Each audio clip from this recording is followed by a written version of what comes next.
So in this video, we're going to study the intermediate code generation. So what is intermediate code generation? So intermediate code is the interface between front end and back end in a compiler. Ideally, the detail of source language are confined to the front end and the detail of target machine to the back end. So here, in this chapter, we're going to study some of the intermediate representation, that is three code generation and a syntax tree. So that is what the representation part. So in general, so what actually the working principle of a compiler? See, we are giving what is the input for a compiler? It is nothing but the source language. What is output? It is target language. Input is source language and output is target language. So the source program may be divided into modules stored in a separate files. The task of collecting the source program is sometimes entrusted to a separate program called preprocessor. So the preprocessor may also expand shorthands called macros into the source language statement. So this modified source program, okay, so whatever the input, now it is converted and this modified source program is given to compiler. The compiler may produce an assembly language program as its output. Because assembly language is easier to produce as output and it is easier to debug. The assembly language is then processed by a program called assembler and that produce a relocatable machine code as its output. So this we studied right in module first and module second. Okay, how the assembler converts the target code. Okay, so assembly language is converted into a target code. So that target code is machine independent, but not the machine assembly language. Okay, so whatever we studied the phases of compiler, okay, that is called as a front end. Till now we studied only the front end process. So large programs are often compiled into pieces so that relocatable machine code may have to be linked together with other relocatable object files and library files into the code that actually runs on the machine. The linker resolves external memory address where the code in one file may refer to a location in another file. The loader then puts together all of the executable object files into memory for execution. See why I'm explaining all this concept, because so now we are in a position, we have to study how to produce the intermediate code, okay, intermediate code from the source language. See, let us assume, so we have the source language and that has to be converted into a target language. Let us name the source language as I, and what is the mission? We are going to generate source language for the mission J. The source language has to be converted into target language for the mission J. What is the name of source language? I, and we have to generate a target language for which a particular mission, okay, that is called as J. So how this will be possible? So there is something called intermediate. Okay, so we have an intermediate language. We need intermediate language. Okay, from I to J. So the the median representation is intermediate language. Look at this diagram. Okay, so here we have a front end as well as the back end, right? So front end means that is parser, static checker, and the intermediate code generator. What is back end? Intermediate code generator and the code generator. Listen here. So the intermediate, in general, I can say the intermediate code generator acts as an intermediate between front end and back end. Usually, this intermediate code generator uses assembly. Okay, it is assembly code. You just imagine it is assembly code. Intermediate code generator is a mission code. So it is very closer to high language as well as closer to mission language. And also in system software we studied how to convert the assembly language to mission code. Right. Let us consider now what is the use of this intermediate code generator. The intermediate code generator, let us assume there are two source languages, that is S1 and S2. And each source language has to be converted to target language design. It is for two missions, that is T1 and T2 are the target languages, okay, two missions. So S1 has to be converted to T1 and T2 and S2 has to be converted for T1 and T2, means there are two missions. If there is an intermediate language, look at this. This is what the representation.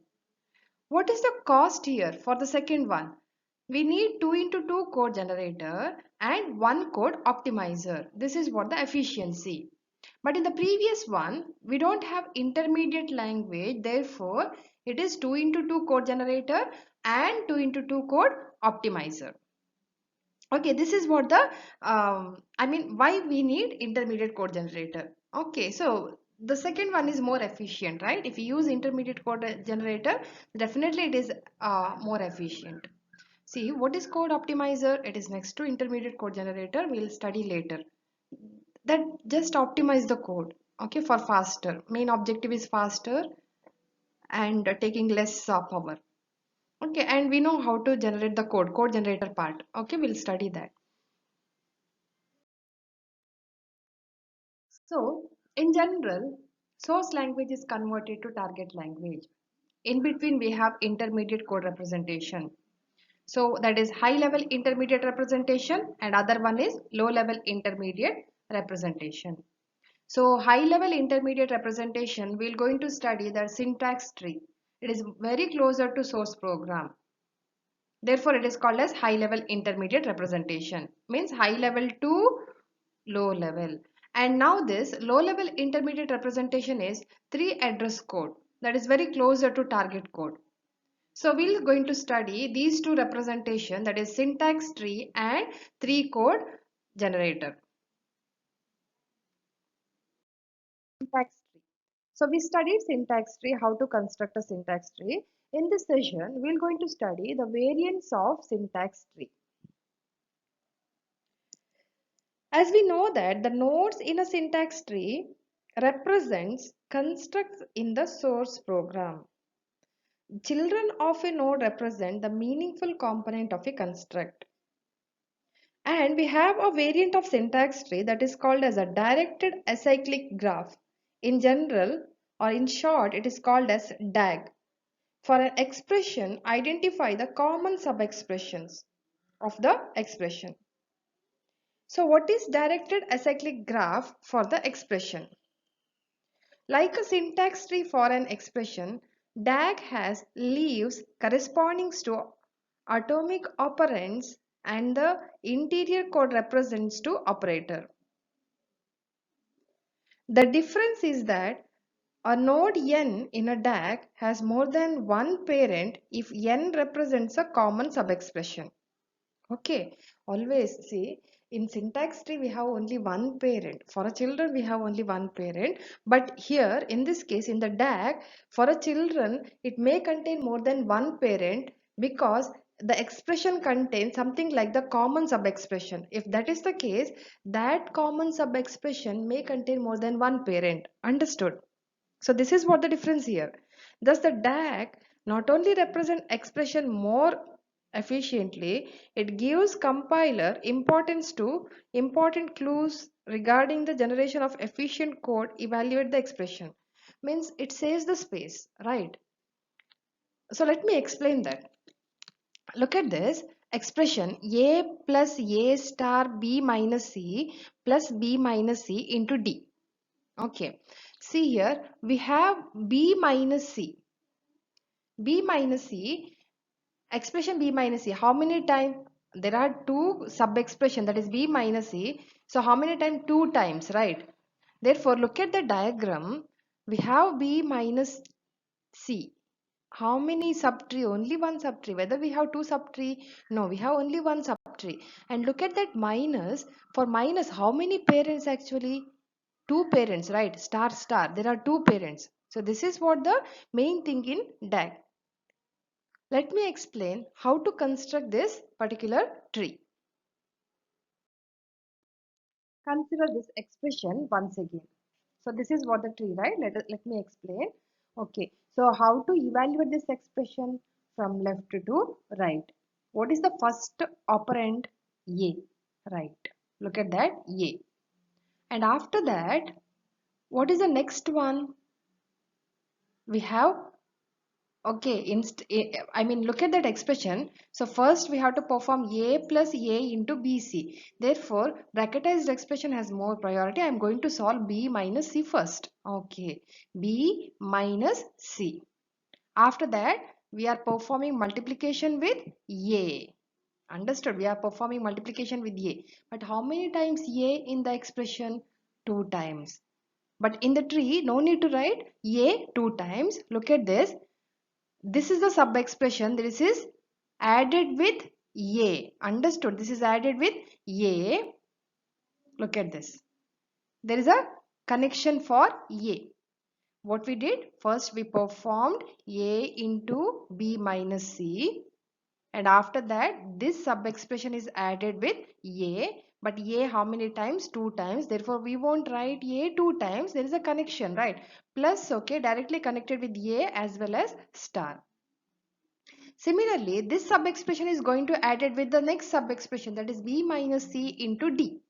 Therefore, I'll write D now, and this is multiplied. I won't write B minus C once again.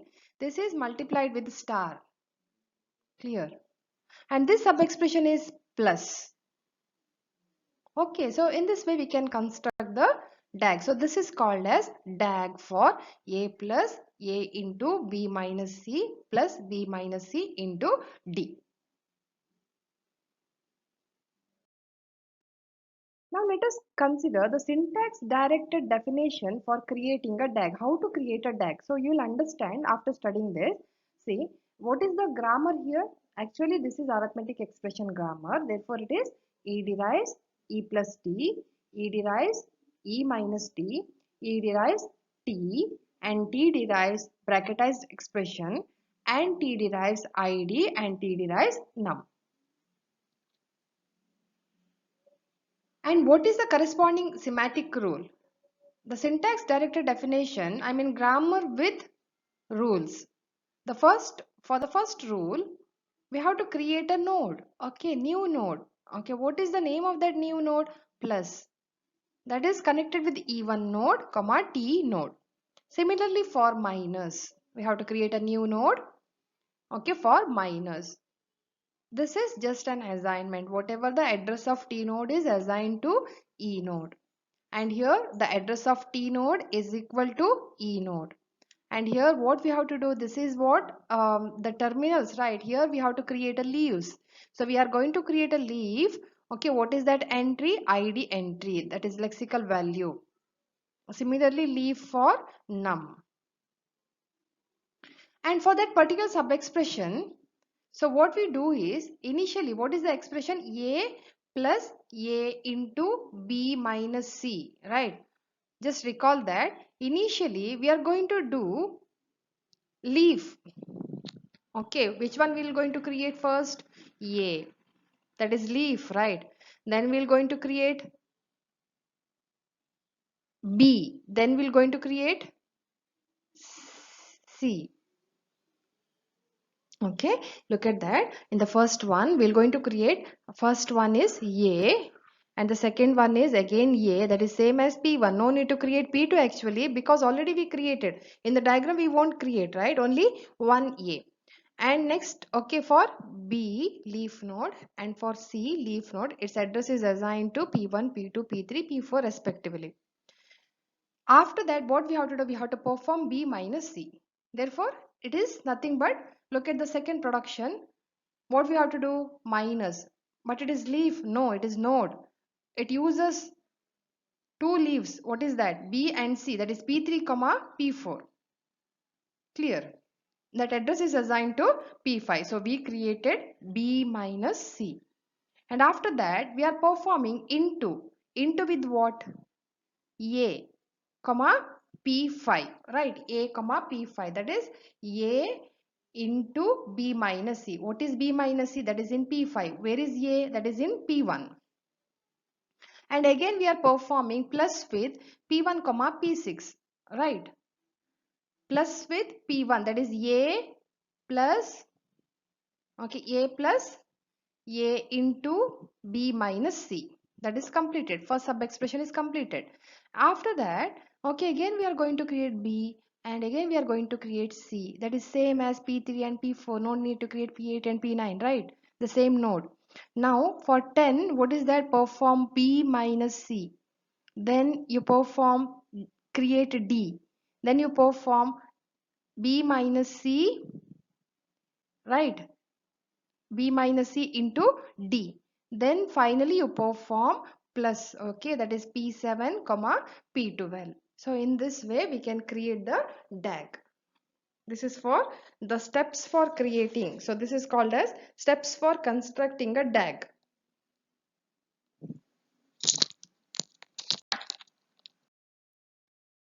Now let us consider, so we're going to study one more concept, that is value numbered method for constructing a DAG. So what is the expression here? I is equal to I plus 10. So let us construct. Before that, let me see the algorithm. Let me explain the algorithm. So what we have to do? Initially, search the array for a node M with label OP, left child L and right child R. If there is a such node, return the value number M. Okay. If not, create in the array a new node N with the label OP, left child L and the right child R and return its value. So let me explain a very easy concept. I mean very easy way to create this, that is value numbered method. So what is the expression? I is equal to I plus 10. Let us construct a DAG. First I'm going to construct I. Okay. Then 10. Then plus. Okay. For I is a leaf node. 10 is a leaf node. So what is the address? P1 and P2. The number is 1 and 2. Next, after that, I'm going to create is equal to. I'm not going to create I once again. Okay, so this is what the connection. So this is a DAG. Okay, therefore, is equal to takes P1 comma P3. Look at the table now. The first entry is ID. That is entry for I. The second entry is num. What is the value? 10. Third entry is plus. What is the number? That is P1 comma P2, right? That is 1 comma 2. Fourth entry is equal to, the number is 1 comma 3. So this is the way of creating value number. So first you create DAG, then you create a particular leaf and node, I mean the SDD, okay, SDD for DAG. Then you create a table that is called as value number method. So this is an assignment. So you do this assignment. First problem is construct a DAG for the following. What is the expression? X plus y into x minus y. See the bracket. X plus y into x minus y. Second, construct the DAG and identify the value number for the sub expression of the following expression, assuming plus associates from left to right. Okay, not only DAG but also value number. I mean you have to create the table also, DAG and the table. Okay, there are three sub expression. Okay, these two are the assignment. I'll give solution in the next video.